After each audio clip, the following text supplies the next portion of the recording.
This is a video that's sad to make, but I felt it was so inevitable because sociology applies to gaming companies as much as it does any other industry, and the products crafted by some game creators are nothing short of toxic. Maybe you can already think of some more outrageous examples than... Ow! You pervert!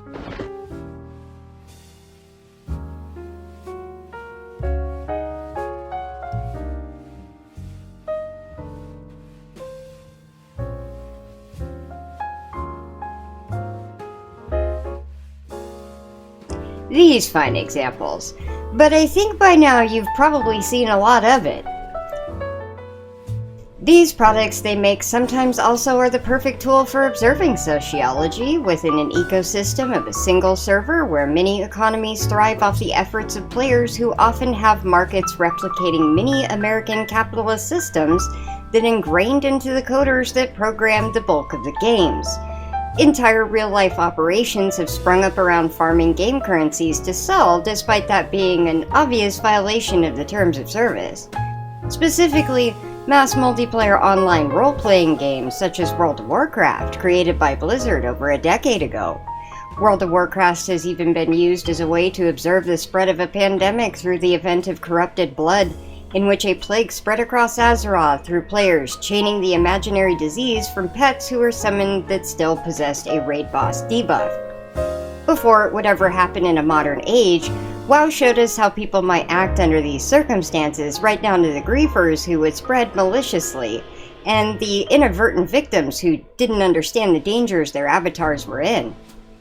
At this current point in time, a lawsuit has just been unleashed by the state of California over frat boy culture at the company that leaves women fending off sexual harassment or face retaliation for talking to HR, the latest in a line of controversy for the early video game pioneer. I've since migrated to a much different world where battles are still spontaneously erupting. As one might have noticed already, we're not in the World of Warcraft anymore, all. This is Tyria in Guild Wars 2, a creation of ArenaNet that was released all the way back in August of 2012, and is by no means dead even after almost 10 years. Sure, it hasn't ever pulled the audiences of WoW, but it can consistently keep itself plastered on a top 10 list for the genre of MMORPG. I'll get to more of what makes the two games different in a moment, but back to some explanation about current events. Busting out on scene with Diablo around 1996 to win many publishers' Game of the Year awards, Blizzard was topping an already successful first game called Warcraft. You perhaps knew when the developers picked a name because it sounded super cool, in air quotes, without many other meanings attached. That was a bunch of bros at the helm from day one. The series would eventually evolve from its roots as a real-time strategy game into a more individualized experience as the MMORPG World of Warcraft in 2004. You are now boots or hooves on the ground of the world, as it suggests a tribalistic and never-ending war. The recipe for toxic is already starting to appear that is similar to the real-world sociological conditions wherein the situational environment puts an abnormal demand on its players as it would on humans in a world to engage in behavior that is tyrannical or develop dehumanizing narratives about the supposed enemy they face. In no small way does this likely represent the creators of this world. Like architects of any city, they designed this interface and set up the conditions which were beyond a player's control, much like the challenges anyone faces for real. As the signatures grow on the petition of current and former employees of Blizzard, it's clear that the company has a long-standing history of hiding its culture, and it doesn't intend to stop now, as the lawsuit was quickly dismissed by corporate talking heads as having no merit. Gee, what a quintessential response for sexual harassment, so much so that they banked on it as a PR strategy. Maybe back in 1996 that would have worked, and times change. Government organizations don't move at the speed of the technology generation, so despite the company complaining these allegations are quote-unquote old, it makes them no less egregious. Somehow, to them, time alleviates accountability in the World of Warcraft. I think that's a translation for just let it go, which is a tactic to minimize whatever has occurred without self-correcting any of the mistakes. It's evolved into employees at Blizzard now staging a walkout with 4 key demands as the petition lengthens. It's now around a third of the company workforce. Those demands include an end to forced arbitration, new hiring practices, publication of salary and promotional data along with third-party watchdog audit to the company leadership. A less official one is a call to retract inappropriate references from World of Warcraft, and my mind immediately went to the chain of quests as dailies in the expansion of Wrath of the Lich Kings, the Sons of Hodir, polishing the helm, blowing Hodir's horn, thrusting a Hodir's spear, going bareback as the prerequisite quest. The Jormuta's so fat is not exactly the greatest, but frat boys think that they're amusing anyway. There's weapons like Wirt's third leg in the game because they can't get enough of their own sex jokes and assume players can't either. There's just so many. It seems like a teensy bit of evidence of how developers really did find their sexually charged behaviors appropriate because they thought it was appropriate for players of at least a teen ESRB rating. What do you do with humans with perspective so broken that they cannot even see the problem with it? It was inevitable that they would, once again, downplay their actions as if it were nothing. You've seen this problem before, haven't you? Isn't it the same thing with every microaggression? Saying, oh, I didn't mean to say something racist or sexist, so it means I didn't. Intent versus impact problem. Blizzard slipped out of reality and into its fantasy world where it's never wrong, but that will not save them from a judge's perspective of the evidence. How interesting that they seem to forget this before releasing public statements. If Bobby Kotick assumed a statement acknowledging how tone-deaf his company response was would turn the tide on the walkout, he was sorely mistaken that he had any control after bringing suspicion on himself for being listed in Jeffrey Epstein's little black book of clients. Do they not understand that it's a lack of trust that the employees have in them that's the reason for the stubborn refusal to work? And frankly, why should they be trusted? Where's the self-awareness? Your CEO pals around with a human sex trafficker and game producers are laden with sexualized references. 25 years of accumulative behavior stack as irrefutable evidence of claims being made already. Do you even need to wait for a court to address it, or is it pretty obvious what happened in Blizzard and Activision offices if this stuff's right out there in the games that were seen as acceptable for the general public? You can rationalize it's harmless good fun, or you can acknowledge that it's normalizing sexual behaviors. Perspective is everything, right? Or do facts and consequences actually matter at some point? Perhaps they should have for Blizzard. They could have prevented this. How far can the lack of trust resound? Well, corporate responsibility issues can drive customer buying decisions, so Blizzard might just want to think about that, or maybe they're banking on their audience base being the same human trash as the harassers they protected. Oh, as a marketing person, I think it's a really dicey gamble to assume that customers will not react poorly given it can change 80% of people to purchase a different product. Well, let's just face it. There's a lot of great games out there we could be playing. Sometimes it takes me 5 minutes looking at my Steam library because there's just too many good things to play at once, and choice paralysis takes over for a moment as I debate how to waste the next 2 hours of gaming bliss. I'm not sure that I would gamble or roll on it, but hey, it definitely tells you what Blizzard thinks of its own customers. Y'all don't care if people are being harassed or miserable at their job, do you?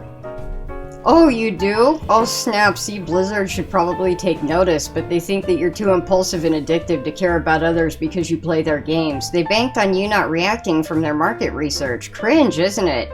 But take it from someone who strolls the PR departments, that's exactly how they decide to accept or deny responsibility in a situation like this one. Companies spend millions of dollars to understand how you'll react to their products, to their ads, and even to colors on their website. They know how addicted their own player base is and that your own neurochemical system will keep you playing even if the company does things you find that are against your personal values. A company doesn't care what it does to your self-esteem as long as you're paying the $15 a month. The addictive properties built in the game would tell people that. Well, it goes back to the sociology of games and how their construction would inspire some personality types more so than others to play that particular game. As with most things in life, it's some of our deepest ideologies that lead us right to our own hobbies and political affiliations even. We shouldn't be surprised when we find similarities amongst others who gravitated towards the same things we did. That wasn't entirely a coincidence that we ended up there.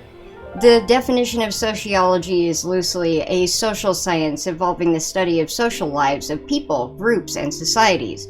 The study of our behavior as social beings covered everything from the analysis of short contacts between anonymous individuals on the street to the study of global sciences and processes, and the scientific study of social aggregations, the entities through which humans move throughout their lives. RPGs like World of Warcraft can serve as a testing ground for sociologists to test theories of social relationships, since we very much translate the same systems of behavior from real life to gaming. For those unfamiliar with WoW, it's not all unlike the game I'm playing right now on my screen, and in many ways is identical. Even aspects of the user interface in many RPGs have all the same familiar elements. And while Guild Wars 2 cooperates all the playable races together into a collective effort against the game's lore-generated foes, World of Warcraft instead pits players against each other in two main factions of Horde and Alliance.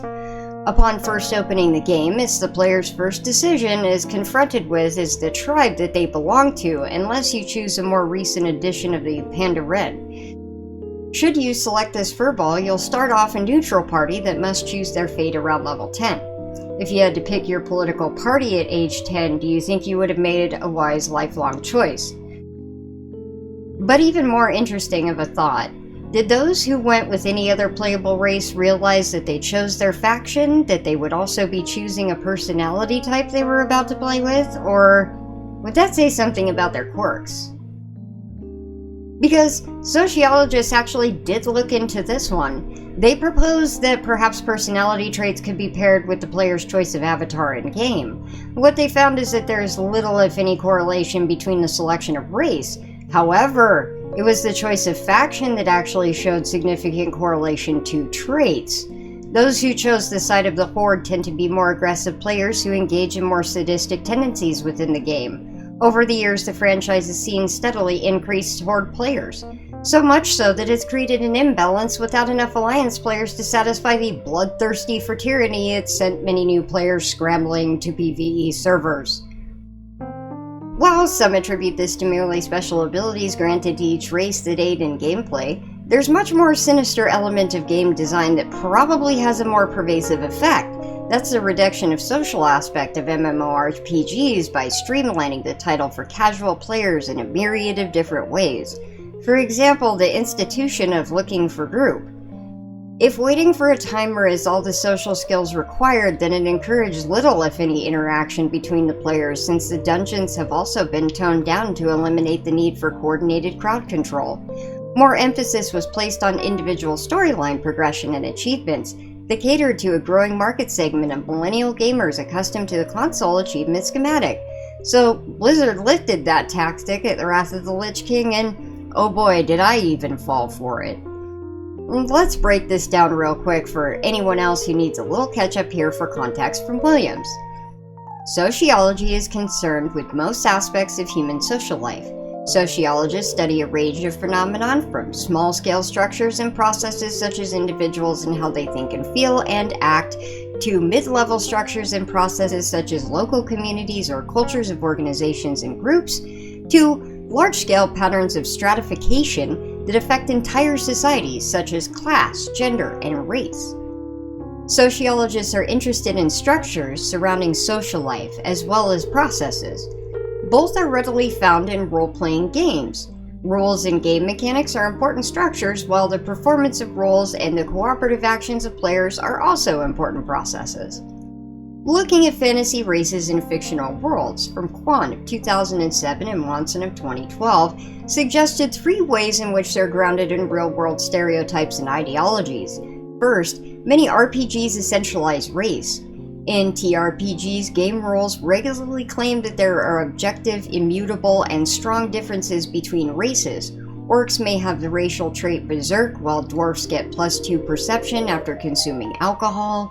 Second, fictional races are given recognizable cultural traits with real-world race and ethnic groups. In World of Warcraft, the Tauren race, with their totems, teepees, and shamans, are clearly representative of Native Americans, while troll races are a hybrid familiar African cultural stereotype with witch doctors, spears, and a Caribbean accent. Third, across races, light-skinned Western European appearances are associated with good, while dark-skinned appearances are often associated with evil, effectively expressing notions of white supremacy. In the book E-Gods, Faith versus Humanity in Computer Gaming, William Sims Bainbridge draws on comparisons of how fantasy computer games replicate struggles in the real world when religion butts head with secular humanist policy in modern politics.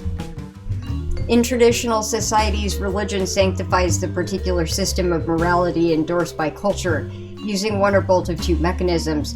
One, in calculating general values to guide an individual's actions, and two, imposing direct social control through interpersonal actions between individuals organized within a religious community. Game worlds tend to have factions, each with distinctive normative systems. In Rift, for example, two factions have taken competing cultural paths very relevant to our real world in response to the danger that their entire world is disintegrating. The Guardians are religiously devout and seek to re-establish communion with their gods, who mysteriously seem to have withdrawn from the world. The Defiants resent the aloofness of the gods and have turned to advanced technology as a secular alternative. Social scientific concepts like multiculturalism and cultural relativism are illustrated by a variety of other computer games, through factions identified with popular notions such as angels and devils. The Sims Medieval and Age of Conan illustrate the complexity of tensions between the two and even three factions. What's interesting about Guild Wars 2 is that I'm a Charr, and if you read into the lore a bit, you would find that Charr were a primary antagonistic race in the first Guild Wars game. A race of beastly upright walking cat warriors with horns for the sole purpose of war. The first game, they were considered undeveloped beasts. But the game backed away from this narrative, with many of the Charr realizing their mistake by the end and siding with the other races of Tyria to become a force for greater humanity. It was a treaty that would end the 1400 years of war, and now coexistence is achieved. So in Guild Wars 2, you'll find Charr playable. That's the history behind the little kitty I'm playing. Occasionally in-game, you'll be running down a few of your own who refuse to be democratic and attempt to overthrow the treaty with uprisings of violence. It shows how much similar politics can play out in real life in this microcosm as well, but that the game designers have chosen a more inclusive route and a story rich with empathy. Interesting to note, however, that these fictional characters experience more player bias than anything else, wherein players find themselves mocked for being a Charr because of the residual hatred from Guild Wars 1 players. Redditor: "You burned Ascalon, that's why. If that wasn't enough, you followed orders of an evil fallen god, played a central role in the destruction of Ara and the installation of a theocracy in Kryta. That followed an evil race of invisible and nigh-invincible spellcasters. That kind of makes you the enemy to all humans in Tyria. The villain the average human was most affected by." I think this points out how uncomfortable it gets when toxic players that enter a game space. I mean, it all might be in good fun of veteran players who want to show off their lore knowledge in a weird flex, but it ends up being confusing to new players unfamiliar with the history of the character they chose. It's kind of like being born into a race you didn't choose, then finding out everyone doesn't like you because of the stuff that's happened in the past that's connected to what your skin or in-game texture looks like. I've personally gotten whispers, "Stupid ugly Charr," before in-game too. I figured it must be some RP nerdery, looked it up, and sure enough, I'm society's bad guy in this game, and I had no idea, just like a naive kid. Just getting random comments for standing in a city, which has happened to many, or in other contexts of being teased by guildies. Interesting lived experience confined within a virtual space, which is a luxury when compared to the real world where one's life is being affected by that kind of ugly bias at a job. But if a guild leader is oddly biased enough against pixelated characters to exclude a Charr player from a raid, then it's not hard to imagine how much it can start to affect the quality of the gameplay experience for those affected. Once the prejudice was set by the designers, it became quite difficult to get rid of, despite many humanizing efforts to what's been presented as an uncivilized race. Shows human nature playing out in a game in society where it's now the players affecting the game. And this is where we get to personality profiles, and I wasn't aware way back when of the models for gamer behaviors and personality types. This has already been established as the 4 Bartle types by Gamasutra. Killers interfere with the functioning of the game world or play experience of other players. Achievers accumulate status tokens by beating the rules-based challenges of the game world. Explorers discover the systems governing the operation of the game world. Socializers form social relationships with other players by telling stories within the game world. How to narrow down what this means, the 4 styles come into 2 core concepts of how a person plays a game with activities they could choose from: content and control. Content is defined as a means to either acting simply or directly on objects in the game world or interacting more deeply with world systems. Control refers to how players want to experience the game world, either through dynamic behaviors of other players or with the relatively static world of the game itself. Killers and achievers were more interested in acting on things or people and behaving in a way where things and people are externalized. Explorers and socializers, on the other hand, took a more internalized approach. Killers and socializers were more interested in how they could control their play while interacting with others. Achievers and explorers demonstrated more concern over controlling the computer-generated objects and what's happening in the virtual world. These personality models compared with the 1974 Kiersey temperaments: artisan, sensing and perceiving; realistic, tactical, manipulative, of all things or people; pragmatic, impulsive, action-focused, sensation-seeking; guardian, sensing and judging; practical, logical, hierarchical, organized, detail-oriented, possessive, process-focused, and security-seeking; rational, intuition and thinking; innovative, strategic, logical, scientific, technological, future-oriented, result self-focused, knowledge-seeking; idealist, intuition and feeling; imaginative, diplomatic, emotional, relationship-oriented, dramatic, person-focused, and identity-seeking. There's really interesting further reading you can see about this link in the description. It gives more depth of analysis of what each type means and what it would look like when reflected in gameplay. What you have is frameworks for the different audiences possible when a studio is creating a game. Potentially what audiences in that game are designed for is going to attract an imbalance of types that may start to overwhelm the social qualities of the game, deteriorating altogether until the social aspect that once held it together falls apart and players abandon it for other means of entertainment, leaving behind only a dedicated base of the types that it evolved around. Others note this effect happening in the World of Warcraft throughout the years, or specific changes that could have driven the culture in that direction that shaped its player base's behavior. Both cycle to affect the other. It's been attributed from things like server transfers to implementing the achievement system, and in the end, it all adds up to responsibility to shareholders. So the goal was to make it as popular as it could be within its market and stay that way, which it did as it opened up to more features that made the game accessible to casual players with less time and more activities possible to do without cooperation of a larger group. While this was beneficial, it may have also allowed for the lack of collaboration to have an effect on the social aspect of the game, reducing the quality of the player experience. Players leave for a variety of reasons, but many found slowly discouraged out of the game from a dwindling lack of cooperating players and gatekeeping through random mechanisms, often tinged with toxic behaviors in a structure where pixels denote superiority. But that one's ability to acquire things had much more to do with the privilege of time to play. people might just find better ways to spend their time. It can be not just what types of players the design attracts to the gameplay, but also the way that the game progresses that can create or further encourage the choice for behavior that's considered in the toxic category. It could be gear rating causing more likely exclusion from group activities, or the restriction on how many or what roles would be needed despite efforts were done to make each class useful. How items and gear are distributed could be opportunities for conflicts to arise. How frustrating or tedious do game tasks become, and how much are others needed?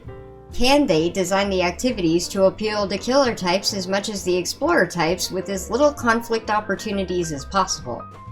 It's never a perfect process, but just one for them to consider in a really boring average Wednesday morning meeting. Conceptualizing something that brings people together can salvage the game. Maybe the company's reputation? That's a big question mark on the end of that sentence. They're looking irredeemable as the state of California steps up the game by expanding the case to contract workers and has alleged that Blizzard has obstructed their investigation. Yikes! I also saw that the subscription numbers are falling and have been for quite some time. The combination of players disappointed with the content and the lawsuit might have been the perfect storm.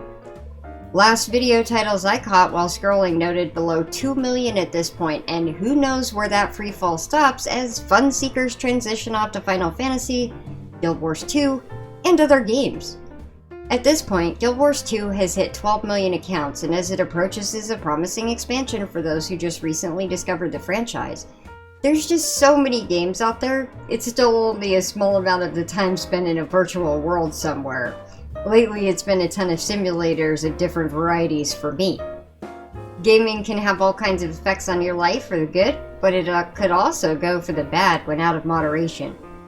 Doing game reviews, showing real-life automotive content, and throwing in a bit of this cognitive science stuff if you're interested, go ahead and check out the channel. Sharing is caring and science is fun, so drop some links in the description about the stuff that you find interesting. Take care all, and bye-bye!